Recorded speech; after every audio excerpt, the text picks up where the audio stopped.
तो पिछले 2 दिनों से एक ऐसी खबर चर्चा में बनी हुई है जिसे सुनने के बाद आपको बहुत ज्यादा खुशी मिलने वाली है। दरअसल भारत की DRDO यानी कि defence research and development organisation को एक ऐसी सफलता मिल चुकी है जिसके डेवलपमेंट में भारत की DRDO काफी लंबे समय से जुटी हुई थी और यह भी कोशिश की जा रही थी कि किसी न किसी तरीके से इस टेक्नोलॉजी को किसी दूसरे देश से ही ले लिया जाए, लेकिन हाल ही में जारी की गई एक खबर के मुताबिक अब जाकर भारत की DRDO ने इस टेक्नोलॉजी को स्वदेशी तौर पर ही डेवलप करके दिखा दिया, जिसे भारत का अब तक का एक बहुत बड़ा अचीवमेंट माना जा रहा है। क्योंकि आज हम बात कर रहे हैं भारत में डेवलप किए जा रहे लाइट कॉम्बैट एयरक्राफ्ट तेजस में इस्तेमाल होने वाले फास्ट कंट्रोलिंग कंपोनेंट टेक्नोलॉजी की, और भारत की DRDO ने इस टेक्नोलॉजी को स्वदेशी तौर पर डेवलप करके उन देशों के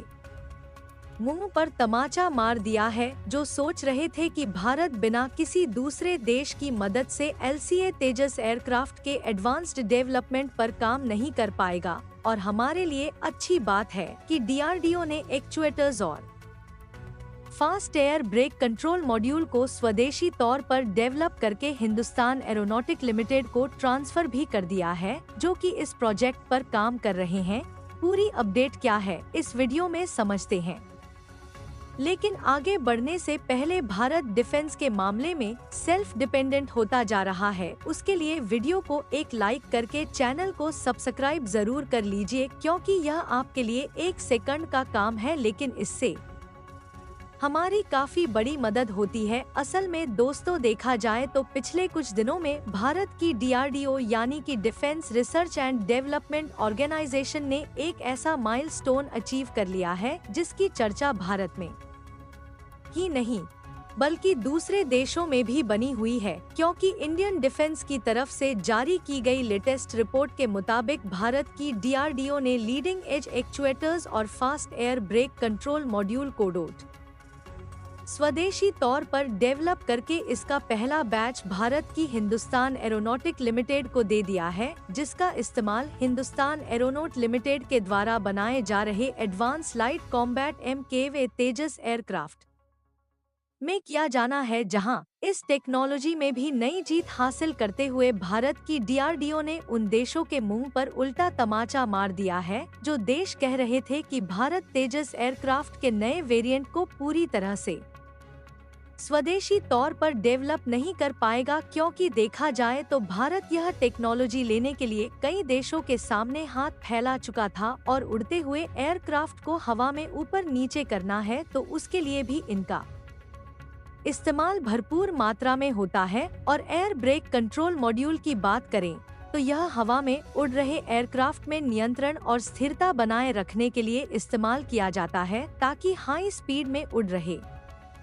किसी भी एयरक्राफ्ट को आसानी से कंट्रोल किया जा सके, जिससे यह LCA तेजस की माध्यमिक उड़ान नियंत्रण सिस्टम के लिए काफी ज्यादा इम्पोर्टेंट कंपोनेंट बन जाता है। और इन कंपोनेंट का डेवलपमेंट ही लाइट कॉम्बैट तेजस एयरक्राफ्ट में लगाने के लिए किया जा रहा है। यानी कि इस टेक्नोलॉजी के सक्सेसफुली स्वदेशी तौर पर डेवलप कर लेने के बाद अब भारत के एयरक्राफ्ट की ताकत बढ़ने वाली है। और अच्छी बात है कि भारत के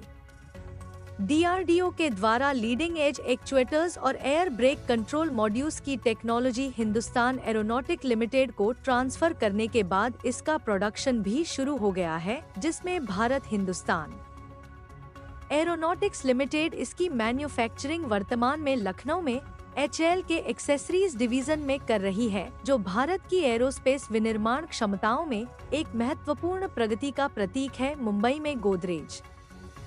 एरोस्पेस सहित सार्वजनिक और निजी दोनों तरह की इंडस्ट्रीज की भागीदारी इस पहल को आगे बढ़ाने वाले सहयोगात्मक प्रयास को नई दिशा दे रही है। आपको बता दें कि लीडिंग एज एक्चुएटर और एयर ब्रेक कंट्रोल मॉड्यूल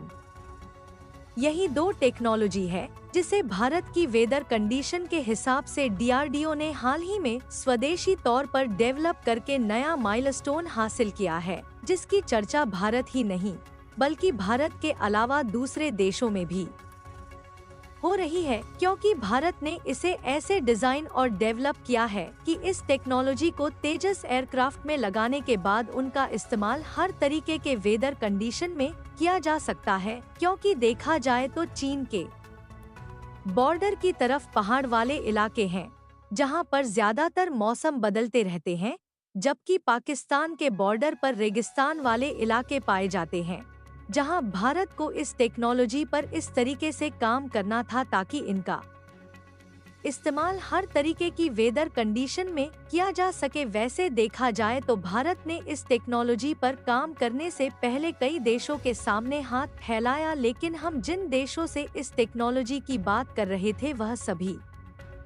देश इसे भारत की वेदर कंडीशन के हिसाब से डिजाइन नहीं कर पा रहे थे, जिससे भारत में बनाए जा रहे तेजस एयरक्राफ्ट के नए वेरिएंट में दिक्कतें आना शुरू हो गई थी और भारत के द्वारा शुरू किया गया यह प्रोजेक्ट डिले होता जा रहा था, जिससे भारत की DRDO ने इसी दिक्कत को अवसर में बदलते हुए इस टेक्नोलॉजी पर खुद काम करना शुरू किया और भारत में बनाए जा रहे तेजस एयरक्राफ्ट के नए वेरिएंट प्रोजेक्ट में देरी होने से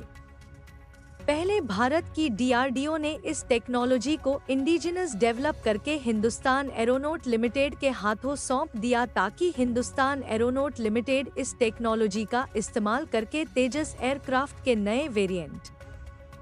को समय अनुसार बना सके। बाकी आप लोग भारतीय वैज्ञानिकों के इस नए माइलस्टोन के लिए कमेंट बॉक्स में जय हिंद जय भारत जरूर लिखें और इस वीडियो को एक लाइक करके अपने मित्रों तक शेयर करें, ताकि उन्हें भी जानकारी मिल सके। इसी तरह और भी नॉलेजेबल वीडियो देखने के लिए चैनल को सब्सक्राइब करके बेल आइकन को ऑल पर जरूर सेलेक्ट करें। जय श्री राम।